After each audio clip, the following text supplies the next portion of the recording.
Is this a season? Have we tried everything we can and might we need some help? Is coaching something that is worth giving a try? Parishioners, they hear what we do and say, oh, you should be in the seminaries. You should be in the seminaries. And I love seminarians. And then they become associates and then they become priests. And I often say, I find with these men, and maybe it's men in general, probably go for me double. You just think you have all the answers. And until you try everything you think is necessary and realize there's more, but you just don't know where else to go. I don't know if that coaching makes sense. It's like, I'm not ready to learn from you guys, or I don't feel a need for more information. I know what needs to be done. I just have to do these things. And it isn't until sometimes we tried everything that we realize sometimes that it's like, I believe there's more. I'm not burnt out yet, but I have nothing else, no other solutions to bring to the problems that I'm facing. And I think that's the place where coaching might make sense.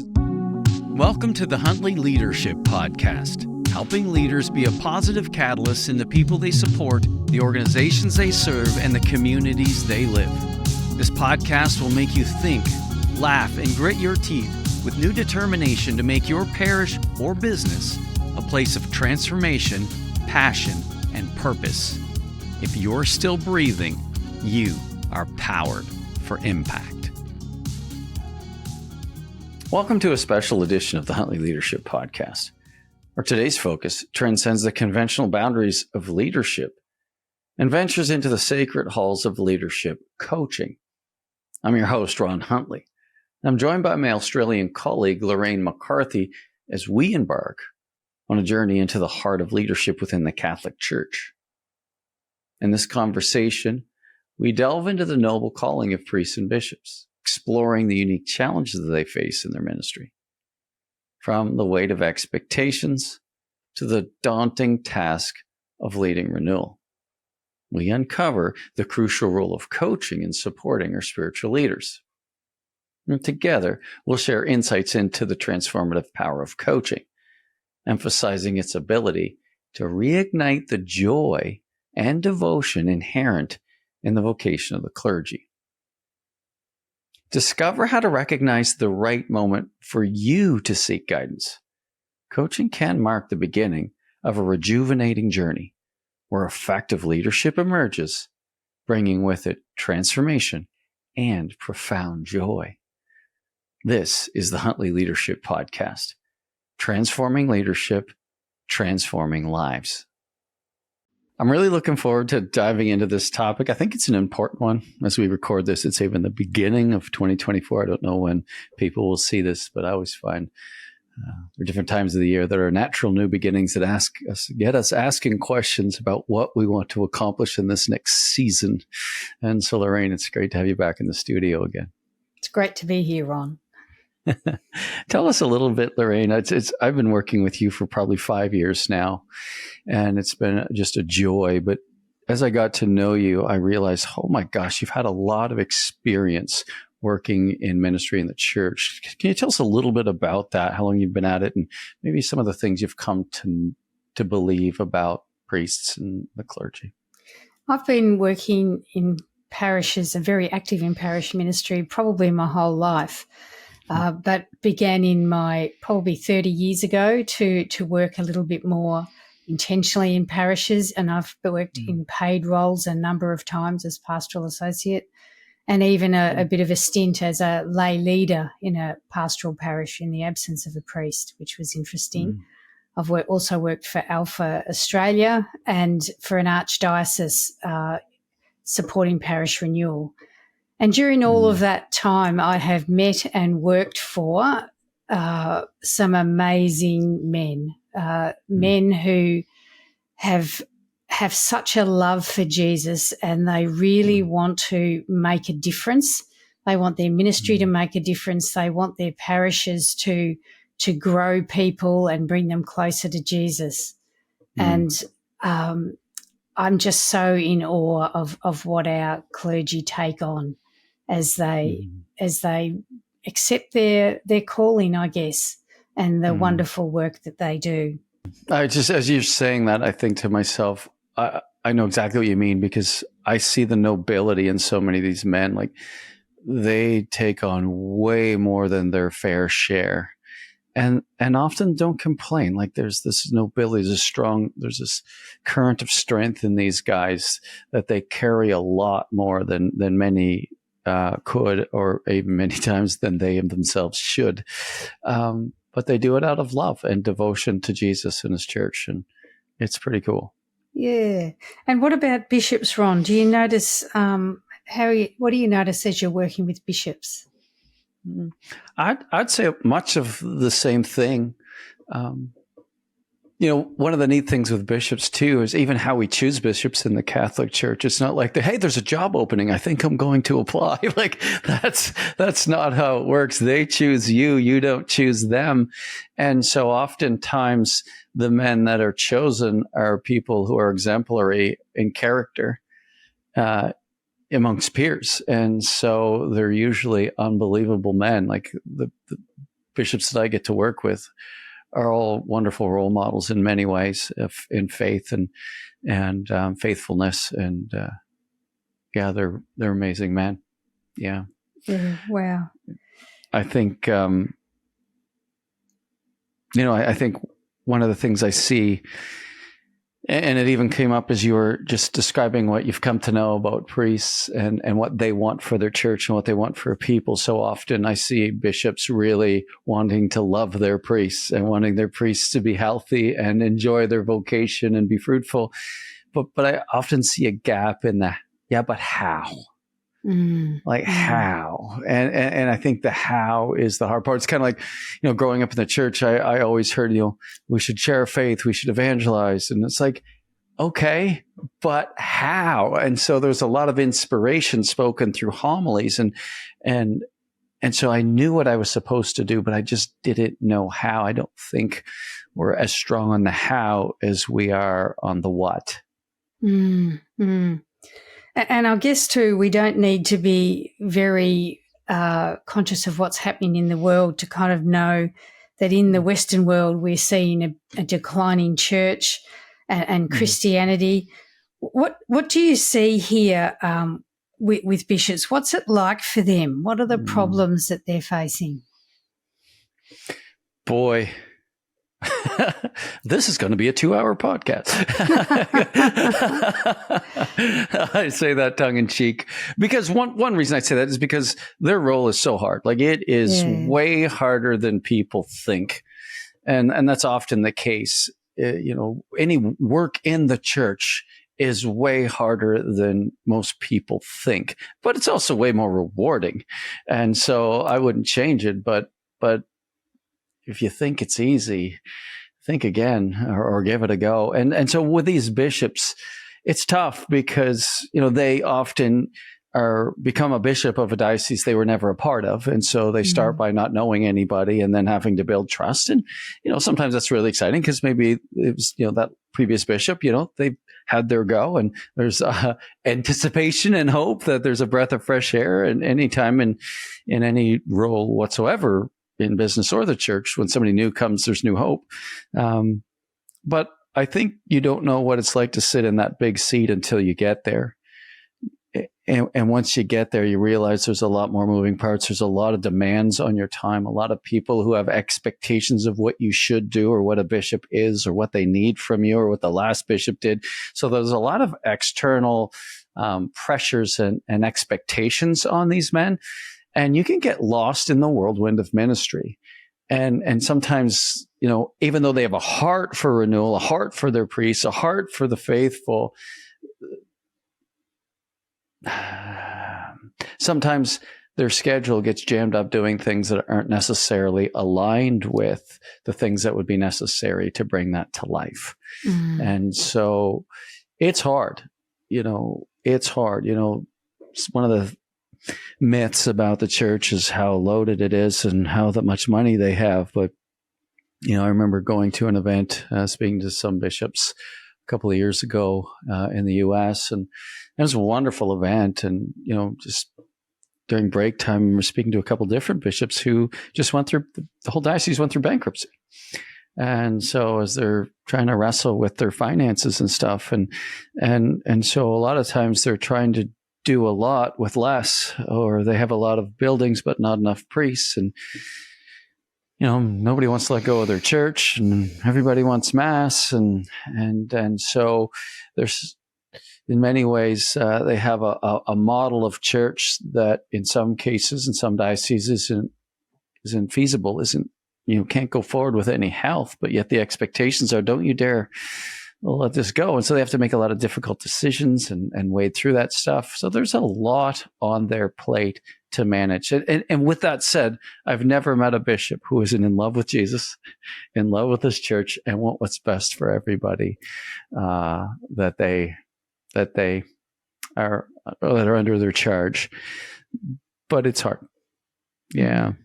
That's and you with your work, even at the diocesan level, like, was that super easy work, or like, what was that like for you? Like, because again, you're not a bishop, obviously, but working in a diocese, working, within the bishop's vision, how was that for you? It was great that we had a bishop that had a very strong vision when I was working in the diocese, and that was actually really exciting. And I think that the clergy that we were working with, because our role was a parish support role, the clergy that we were working with were actually pretty pleased that there was a direction that they were being asked to go. Because I think there's a lot of pressure on priests, a lot of pressure from their parishioners. They sometimes feel pressure from the diocese, and there's all this talk about new evangelization and making disciples, and they want to do it. Like, they want to have that impact, but they feel overwhelmed. They feel that they don't have enough resources, that they don't have anyone that has their back. So I think it's really difficult. I came to see just how difficult it is for our clergy to be trying to lead this in their parishes, because the diocese can decide whatever it wants to decide it wants the clergy to do, but they have to do it. And often they feel a bit lonely, a bit overwhelmed. Yeah, all of those things I was just saying. It's tough. It's really hard.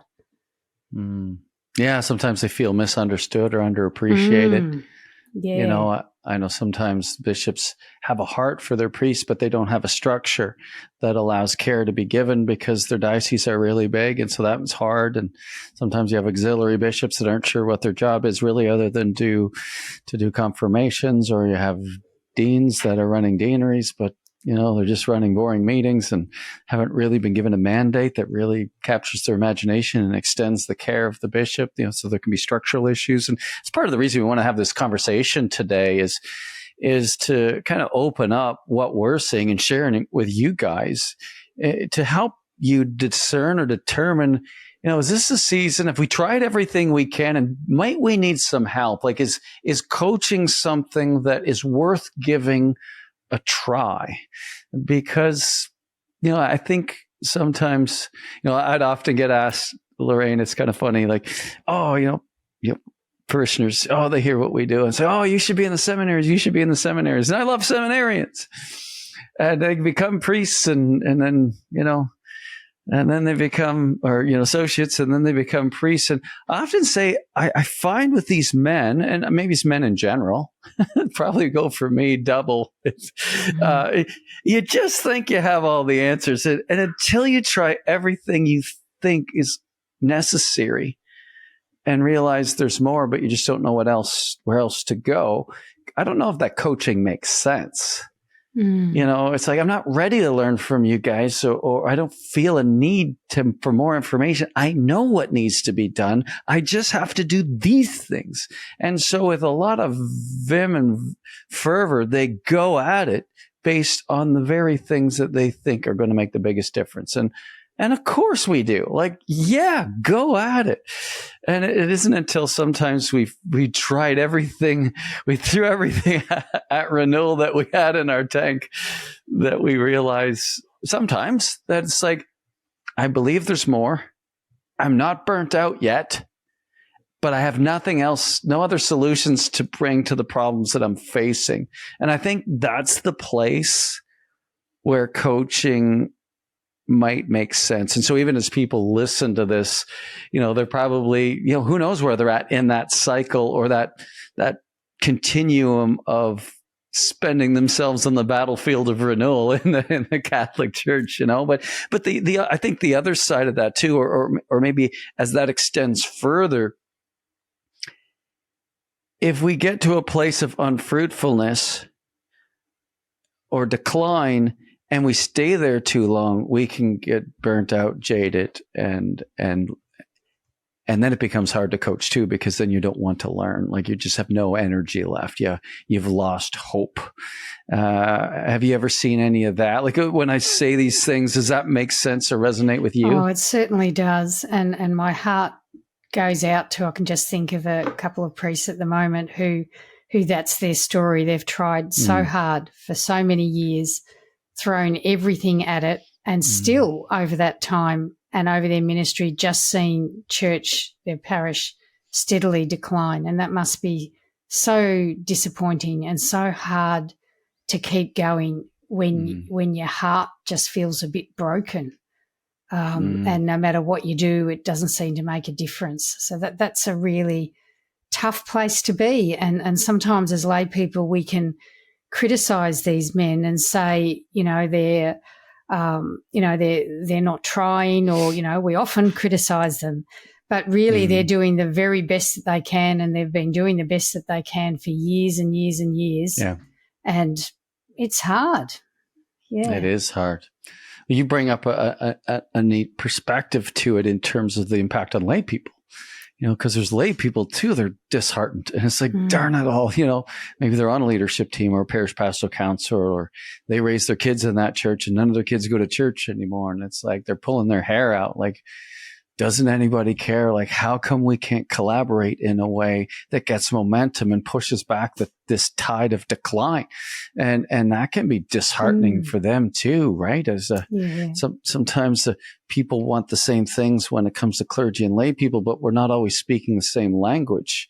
True. And that's painful for them too. And so, maybe there's lay people listening to this on Teams, and it's like, we need help. and yet at the same time, it's like the pastor's not there yet, or the pastor's saying we need help, but I don't think the people are up for it. And timing is everything. But what I find interesting, since I started coaching, I don't even know how many years ago now, but when we started, I don't know that anybody else was doing this in the Catholic space. When I started with, Father James and I went out with Divine Renovation and went from a book to a ministry. And I just thought, gosh, our next level of impact isn't going to come from just growing our church bigger. It's going to come from helping other people to get their churches healthy. And I remember him saying to me, do you think you can do it? I don't know. I'm willing to give it a shot, because we care so much about the church. And so off we went. And what's funny about that is when we started, I remember we had 11 churches. Back then, there's just so many cool programs now, like Calendly, that's automatically takes into account time zones and schedules. But back then, Anne Marie was taking people's phone calls, figuring out our calendars all by hand. And it was a nightmare. That's how it started. But of those 11 churches, partway through the year, I realized something significant is happening. And I couldn't put my finger on it, because I thought it was just going to be an exchange of information. But I knew it was more than that, but I couldn't put my finger on it. And I started to daydream, like, what if some of these churches wanted to stay on for a second year? And I remember thinking to myself, I have no idea what we're going to talk about, but I seem to think there's value beyond the exchange of information. And so as we moved closer to by about 3 months before they were ready their term was over, and I had a waiting list. We had a waiting list by then, and I was the only one coaching. And so I just asked them, if you think there's value and you'd like to stay on, we'd love to have you.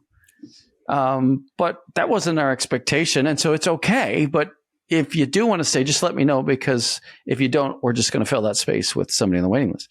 And much to my surprise, and I told them straight up, I don't know what we're going to talk about. I don't have a curriculum. Of those 11 churches, 10 of them stayed on for another year. And the one that left sent me 4 more parishes. Wow. And that's when I realized,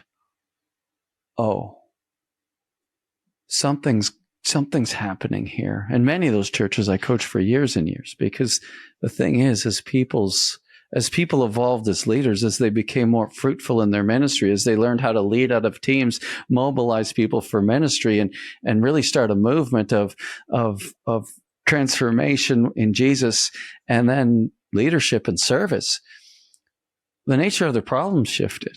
I always say, as leaders, you solve one problem, you create two more. Your problems don't go away; they just evolve.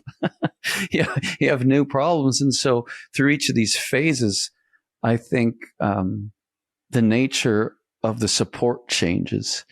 And what I've noticed since then, and I wonder if you've seen it too, like a lot more people, a lot more apostolates have gotten into this space of coming alongside clergy to provide this help and support. Are you seeing that? Yeah. There's quite a lot of organisations now, isn't there, that are seeing this need in our church and are, generously giving their time and their energy. Yeah. There's conferences, isn't there? And there's books, there's podcasts, there's all kinds of things. And I think it's really a conversation that the church has needed to have for a long time, I think, about supporting people and talking about renewal. And I just think it's so exciting that there's so many people involved in the space now, and there's room for all of us, isn't it? It's just lovely that it's a big church. Yeah, and every apostolate has a different kind of gift to give, and I'm really excited to kind of listen to and hear people talk into that space, because we need it. Our church just so desperately needs it, doesn't it? What about you, Ron? Really what does. are you seeing? Yeah.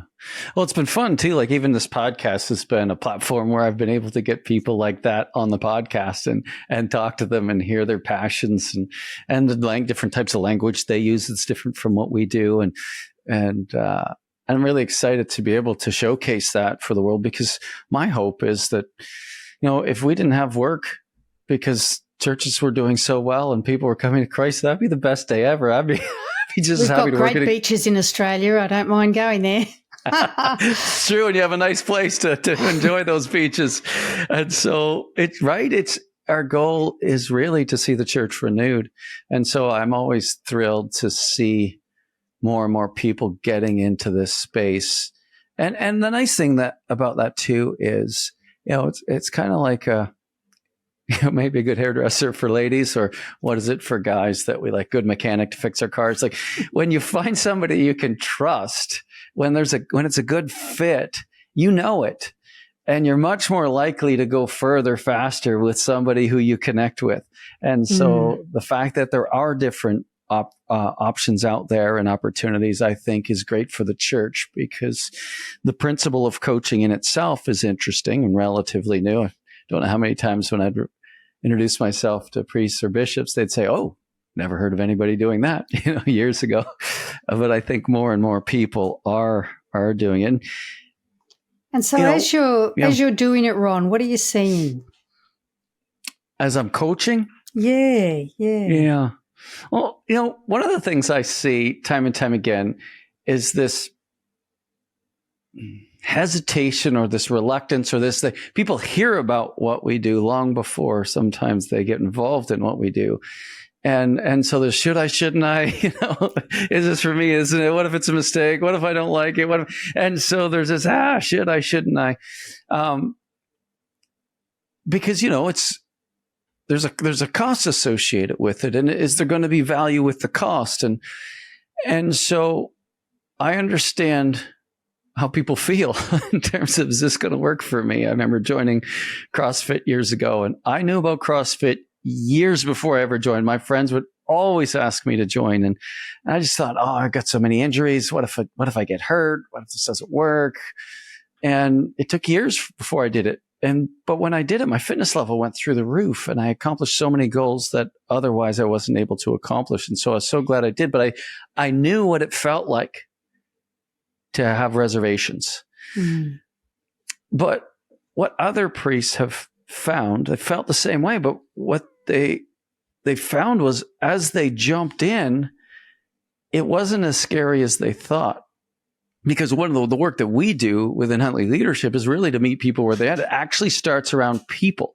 It's not something that we just hoist upon you from upon high, or we pull it out from the back room and lay it on top of you and say, this is what you are now. It's the complete opposite. It's from within, to understand the people that we work with and then begin to celebrate how they're fearfully and wonderfully made in the image of God, understand their leadership styles, their charisms, their gifts, and then build teams around that help focus on evangelization and leadership, and then bring, good leadership and sound principles to the 5 systems of a healthy parish. And so, again, I think people feel hesitant. I think people can relate to that. But as people take that jump, I think what they find is that it's exactly what they needed. And I think that's borne out in how we end up coaching people for years. So we enter into 1-year agreements with people. With dioceses, it's usually a 3-year term that we jump into because they're usually bigger scope.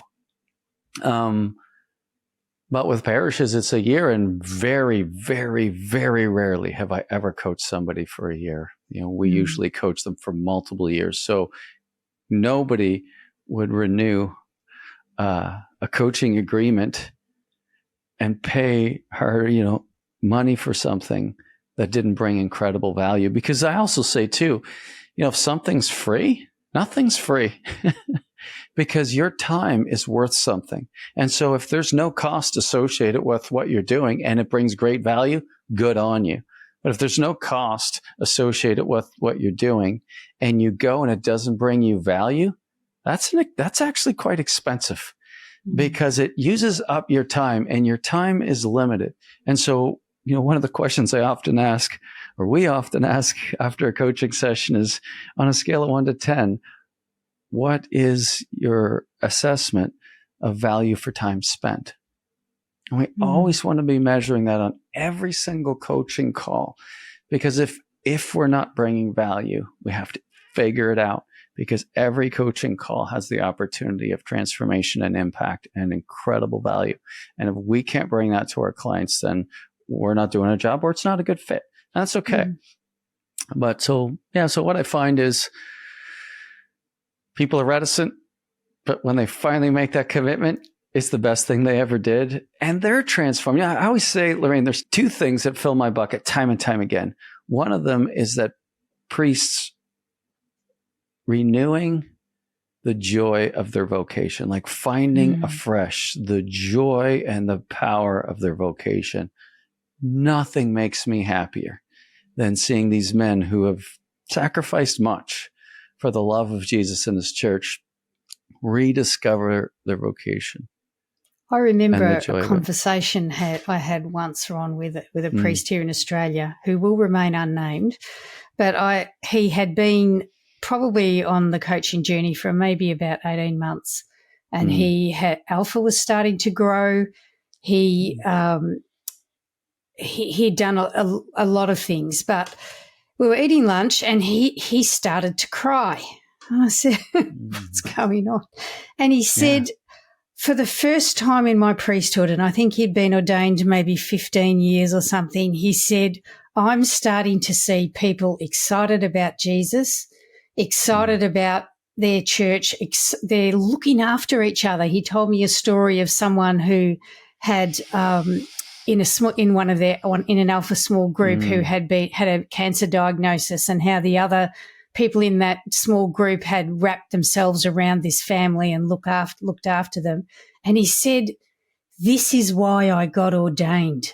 And he was so moved and so excited after probably years of hoping for something like that. He said, this is what I got into it for, and I haven't seen it before now, and this is so good. So I know exactly what you mean. It's just amazing to see the excitement as things start to move, isn't it? Yeah. That's so beautiful. It reminds me of a story with working with a priest he'd been a priest probably 30 years. And we'd been working together for 2 or 3 years.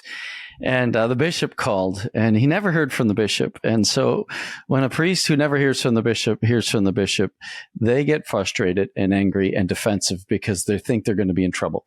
More often than not, it doesn't mean they are going to be in trouble, but that's where their fear goes. Like getting called to the principal's office. It's like you don't think you're going down because you received a reward. You're always afraid you're going to get through. And so I was talking to him on a coaching call not long after he got that call, and he was venting, and he was really upset.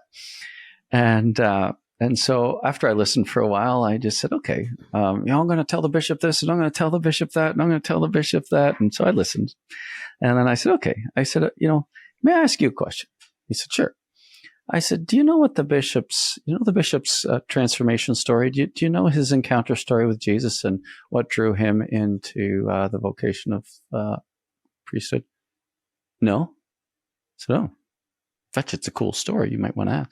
I said, well, do you know his heart for the diocese and what his dream is if you guys are fruitful and successful? And he's like, no. I said, oh. Okay, well, that might be interesting. And so then he started to realize what I was getting at. He wanted to tell. But he didn't even know his bishop, really. And so his head went down. He said, okay, I get it. And I said, so let's say you did ask, and he shared some of these things. You'd probably go closer, wouldn't you? And he said, yeah. And I said, and what if after that he looked at you and he said, hey, Father, what do you want to tell me? What would you say? And it was a very different answer than what he said at the beginning. He said, Ron, I just want him to know that I've never been this fruitful in my entire priesthood. And I'm so happy and I'm so grateful. And I just want this for my brother priests. It was just such a tender moment from him going from frustration and defensiveness and fear and a rant to this place of softening and seeing kind of his heart transform for the bishop, and then what he would say. And it was so beautiful. And that's the key. So often, Lorraine, I think people, bishops and priests alike, when they think about coaching, it's like, good, yeah, I'm going to get you in to fix these people, whether they're my parishioners. They're just too busy. They don't get involved. They don't give enough. They don't serve enough. They're not in love with Jesus enough. Yeah, we're going to fix them. So I'm going to get your help to fix them. Or the bishop's like, yeah, we're not going anywhere. We need your help. We're going to fix our priests. And I'm exaggerating the point, obviously. But the truth is, the person that changes the most in coaching is always the people we coach. Mm. And as their leadership transforms, as they see themselves differently, as their identity starts to shift, as they take responsibility for outcomes and fruitfulness, and as they start to become more intentional and skill up, they start to get the results. Actually, they don't just start to get the results. The results they get usually far exceed what they ever dreamed or hoped for. Mm. So what is coaching then? What happens? What is it? One of the things that, sometimes people call me a consultant, and it always makes me bristle a little bit. I don't feel like a consultant. I like to differentiate the two. In fact, I had a consultant on the other day. Was that a podcast or just a conversation? Maybe I was just meeting somebody, but I said, how would you define the difference between coaching and consulting? And I thought it was a really good differentiation. They said, well, a consultant studies you and your organization and then tells you what to do so you can do it. But a coach joins you in the battle, like they're on your team. And I thought that good, because that's exactly how I feel. I am not a consultant. I don't have all the answers and study all the data that you have and then tell you what to do as if I know what to do. It's like, I see it more like a sports coach in that, you know what? You want to win a championship. What's a championship? Make disciples of all nations, right? To help people fall in love with Jesus, be filled with the Holy Spirit, and spend their life on mission. And hopefully that'll bless their marriage, bless their parenthood, bless their, business or career or whatever. It should bless everything. And so if that's what winning looks like in the kingdom of God, then it's like, okay, well, then we have to build a championship team out of you, the pastor, who's like the lead goal scorer for playing nice hockey. I'm Canadian, so I have to use that. People have really no idea what I'm talking about. Right? They're like the star player in many ways, and we have to build around them so that,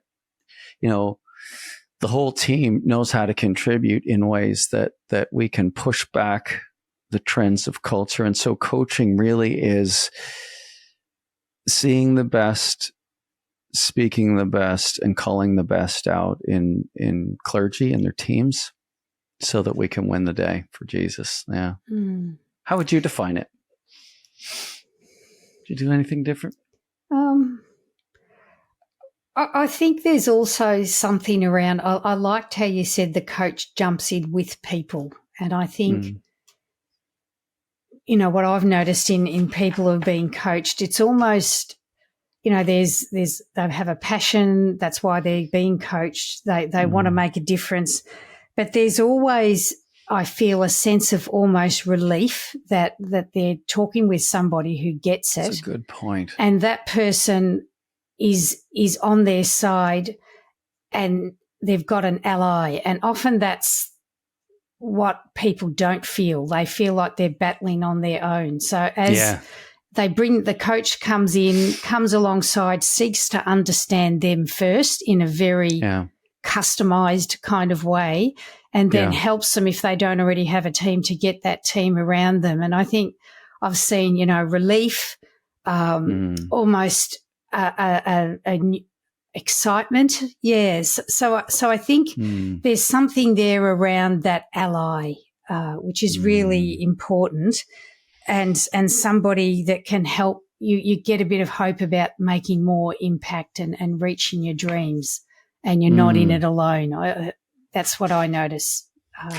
When you say that, I just want to comment, because we're one of the dioceses we're working with right now. There's a priest who, is having some health issues, and I got a note from him the other day, and he just said how much he appreciates you, because you've been there and you stay in contact with him, and he experiences being cared for you, and you're on the other side of the world. But that's the level of friendship that we develop with these men, and care, and it goes above and beyond a job. Like it's I don't see it as these people become lifelong friends most times. I'm still in touch with people I started coaching 7 years ago. They're still, at any time we go to conferences and events, we see them. It's just absolute joy. Like, you really develop friends. I feel like in many ways, Lorraine, we get to live out Acts of the Apostles. Like, I feel like we're so interconnected as a global church. And the more we get the opportunity to work alongside of these great men, the more friends we have in the kingdom and the more alignment there is. There's another fellow that I had on the podcast this year, and you really helped him a lot over the years. And it was during your time with Alpha Australia. But how you came alongside of people and cared for people is far more than just, hey, here's the course, here's some resources, here's how I can help. And he talked about the impact you had on him time and time again. When he felt stuck, you would be one of the people he would turn to have these conversations. And through those conversations and your experiences, sometimes he'd find the next way of breakthrough. And again, that friendship, that problem solving together, the confidence to know that you can talk to somebody without being judged. Like, you've been that person for so many of these clergy, and I get to hear it on the other end sometimes, feed it back to you. So there you go. Yeah, as have you, Ron, for so many people. So how does somebody know then if now is the time? Like, new year, whatever, is now the time to take this next step? How do you know that? Yeah, that's a good question. I don't think you're ever fully ready, in a sense. Like, if you think you're going to be fully ready, you're probably dead wrong. And so now might be your time. Like unless there's something like you broke your leg and you're, although that might even be a good time for more time to think. But, if there's something acute that you need to take care of, then great. But if you think you got to do all these tweaks before you get into coaching because you don't want to be embarrassed with where you're at now or anything else, like, forget all of that stuff. If you believe there's more, and you're not jaded and burnt out. You have hope. You believe in the power of Jesus, and you really have tried a lot of the things that you thought would work, and you're running up against roadblocks or you feel stuck, then get coaching while you still have hope. If you're beyond that, you haven't made it this far in the podcast. You probably don't even listen to any of our podcasts. But if you have hope and you believe more is possible and you feel stuck, then that might be the time for you. Another way too, and I know some of the people that we've coached, Lorraine, have, they've read some good books. There's a lot of great books out there now. I know we read Rebuilt. It was one of the first Parish renewal books we read. And I laughed my way through it because they were so honest and it was so funny and just such wonderful people. And that inspired Father James to write Divine Renovation. And that book went crazy and did really well and started our ministry, started me in coaching. It was wonderful. And so many other books have been written since. And so maybe you've read a book and you've started to apply some of the principles, or maybe you've gone to a conference and backed up your reading with some more formation that way. Or maybe you've even taken courses. Like, way to go. Like, there's lots of steps on the way. I know we do a course called Parish Leadership Course for Pastors. And anytime people have taken that course, I always say there are 4 possible outcomes at the end of it. Either you've listened to, we've had this journey together. It's done in a cohort scenario. You've had that journey together and you get to the end and you go, wow, that's really neat. You've learned what it takes or started to get some insight into what it takes to renew a parish and go in a missional direction. And you're thinking, I'm not interested in doing all that work. In which case, well, at least you've made some new friends. You can deny you ever taken the course and go back to doing what you've always done. Like, that's a viable option. And I wouldn't say I blame you. I think the second type of person is able to take the information that we wrestle with and the learnings and say, you know what? I have a lot of support around me. I have a lot of capacity myself. And I think we got this. So I'm going to start implementing this stuff with the people around me. Maybe you have the support of a diocese and some staff there, and you're going to go about it on your own, see how far you can go. And I think, have at her. Like, way to go. And then there's some other people who say, you know what, this has been amazing. Love the principles. I do want to go at it. But you know what? I've been at this a while and something's wrong. I'm missing something because I can't get the breakthrough that I know I want. And I know maybe coaching will help. And then they'll join us in deep dive coaching and sign up for a year. Whereas other people, maybe they want to do that, but there's something they need to take care of first, or they need to make sure their assignment is renewed before they jump into a round of coaching in that particular parish. But they know they're going to do it when this issue gets resolved. And those are the 4 ways that I think people find themselves wrestling with next steps and whether coaching's for them. But when people take that course with us, Lorraine, if they've been reading books and trying to implement this stuff before, almost always they say, I wish I did this years ago. Like, I wish I did this at the beginning. And that's just the course, never mind the coaching itself. And a lot of times that leads to people. It's very common for people to experience that course with us and then go from that into deep dive coaching, because it's like, yep, I get it. And it kind of starts to make sense of the roadblocks or the places they've felt stuck time and time again when they look back in hindsight. And it's like, no, there's more, and help and coaching is for me. And so what are your thoughts? So if you decide, I'm going to throw something back at you. Okay. If you decide, so if you're someone who has, who decides that they want to go to they've heard this conversation, they've been thinking about it for a while. They think, what do I do now? How do I take the next step? What do I do? Yeah, well, certainly if you want to give us a try, we'd love to talk to you. Again, we said earlier, there's other people doing this work as well. And so by all means, you don't have to choose us, but we'd love to have the conversation with you to see if maybe there is a win-win situation. And so they can go to our website at huntleyleadership.com and they can connect with us right there. Like, it's all on our website, and you can just, it's as easy as a click as a button, fill in your name and contact information, and we'll have that conversation with you. And the truth is, like, maybe what you're looking for isn't something that we're a good fit for. And if that's the case, we're not going to start coaching you. We will refer you to somebody else, because if we decide that we're going to get into this together, it has to be a win-win situation, because we want to make the most of your time and the most of ours for the kingdom of God. And so we'll certainly do that. And so I think that's a I think that's probably the easiest way to do it. Also, too, you might say, well, I don't know if I want to do the full year. Maybe that course is better for me. Well, you can actually go to the website and click on resources, and you'll see the Parish Leadership course for pastors, and you can click on that button too. And maybe that's a good way to start. So whether it's a conversation, whether it's a course, or whether it's signing up for coaching, we can certainly help you do that. And it'll we be an have honor. a cohort starting with the leadership course soon, don't we? So yes, we do. That's coming up. So, and nice thing is the cohorts are usually between 4 or 5 priests. So it's not a big cohort. So you get some really in-depth conversation. The friendships that form from that are kind of fun. Mm-hmm. And again, we want to make sure that if we do that course, that's a good fit for you too. And so those are things that can get you started. The other thing too, I want to say, Lorraine, if there's a layperson listening to this and you're thinking, oh, I wish my priest would do this stuff, like, oh, this would be so much fun.